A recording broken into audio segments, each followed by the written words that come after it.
Mes amis, je consacre aujourd'hui une capsule à cette journée très particulière du 18 juillet 2024. Je vais vous expliquer pourquoi elle est très particulière, mais par avance, donc, si vous entendez un peu de bruit, c'est le beuvron. Je suis à la mode beuvron, comme vous le voyez, dans un cadre bucolique. Et donc, pardonnez-moi si les conditions d'enregistrement du son ne sont pas excellentes. Je fais comme toujours avec les moyens du bord.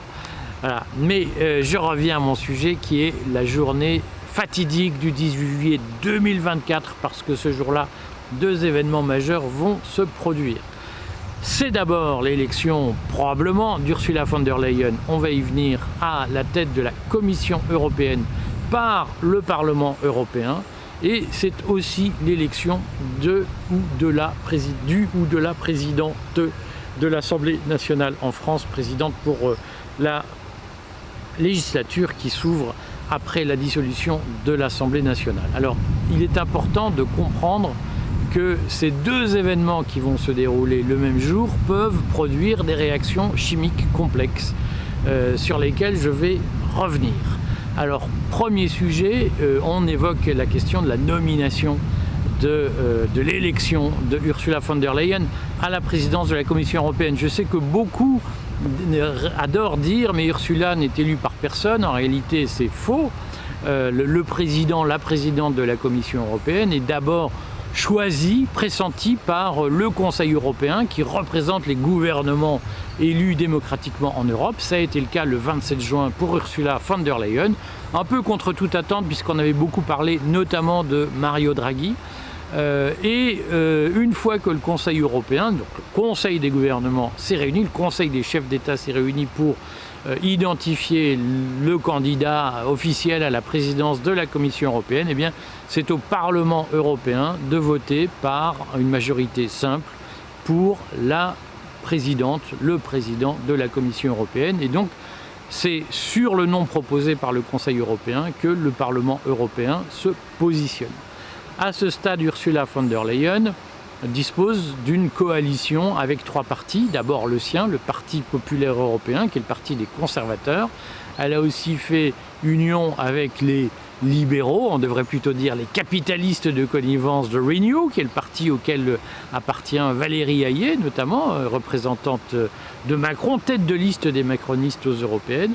Et puis la coalition d'Ursula von der Leyen est aussi composée des sociaux-démocrates, c'est-à-dire de la gauche.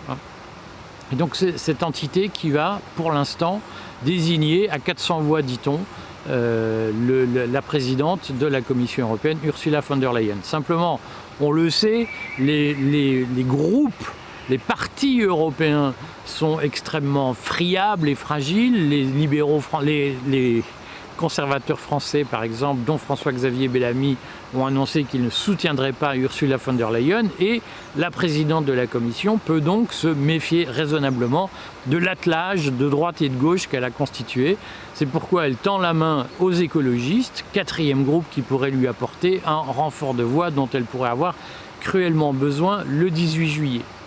À ce stade, on peut penser que l'affaire est close, que Ursula von der Leyen sera élue. Simplement, personne ne peut garantir que ça va marcher comme sur des roulettes, et un retournement n'est pas à exclure. Il y a encore un trou de souris, si j'ose dire, qui permet d'imaginer que Ursula von der Leyen trébucherait le 18 juillet. Et si c'était le cas, si le 18 juillet l'Union européenne se réveillait sans une présidente ou un président de commission, eh bien ce serait un nouveau coup de tonnerre dans l'univers institutionnel. Alors je le redis, il y a peu de chances aujourd'hui ou peu de risques que ce cas de figure se présente, mais au fond, on n'en sait rien. Simplement, et il y a un deuxième sujet dans le sujet, c'est le choix du commissaire européen qui sera présenté par la présidente de la Commission, du commissaire français.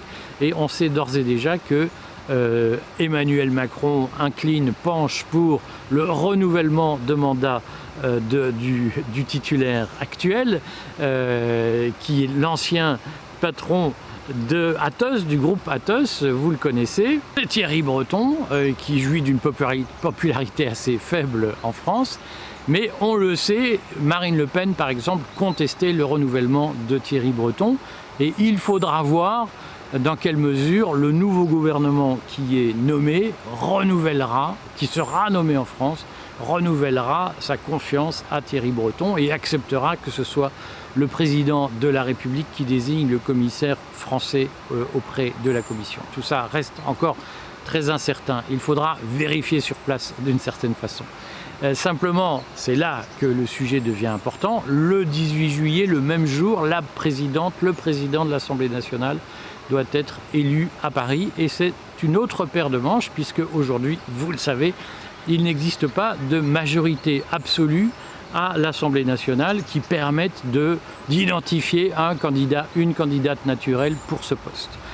Et c'est là que nous retrouvons le bazar français, le chaos français, car pour l'instant, la situation est extrêmement confuse. Alors, on le sait, Emmanuel Macron a annoncé qu'il prendrait son temps pour choisir le nouveau gouvernement, le nouveau Premier ministre, et qu'il attendait notamment la recomposition de l'Assemblée nationale, c'est-à-dire l'organisation de l'Assemblée par groupe pour essayer d'y voir plus clair.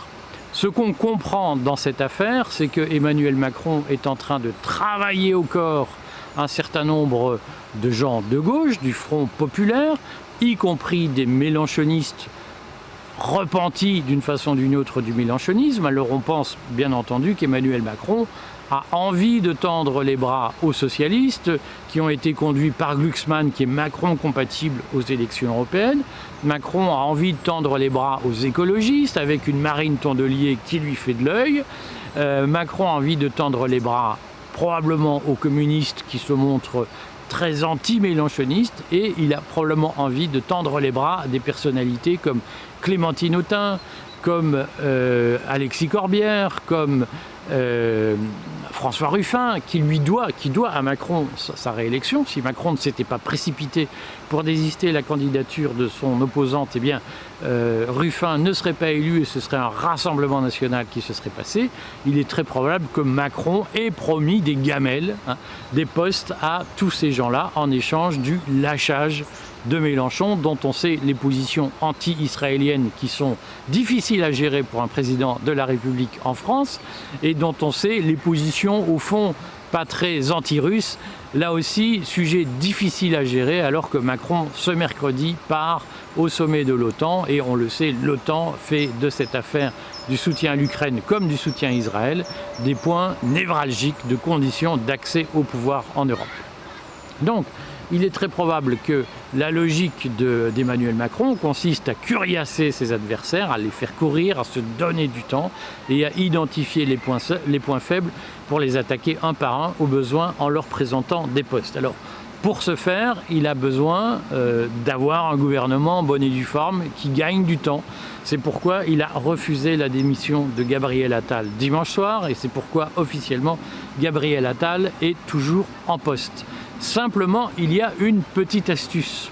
C'est que si le 18 juillet, l'Assemblée nationale n'a pas trouvé un accord comme elle le fait d'habitude, si les groupes de l'Assemblée nationale n'ont pas trouvé un accord sur les répartitions de postes, sur la présidence, sur les vice-présidences de l'Assemblée, sur les fonctions de questeurs, mais aussi sur les présidences de commissions diverses et variées, eh bien, il y aura des élections, des votes au sein de l'Assemblée nationale, avec un premier tour, un deuxième tour où les nominations se font à la majorité absolue, et un troisième tour où les nominations se font à la majorité relative. Donc il y a dans la course au temps que Emmanuel Macron est en train de mener, il y a une logique importante, il y a un barrage important qui est celui de la nécessaire conclusion d'un accord de répartition des postes à l'Assemblée nationale avant le 18 juillet, sans quoi il risque d'avoir une Assemblée verrouillée par le Rassemblement national, parce que, à l'usure, d'une certaine façon, eh bien,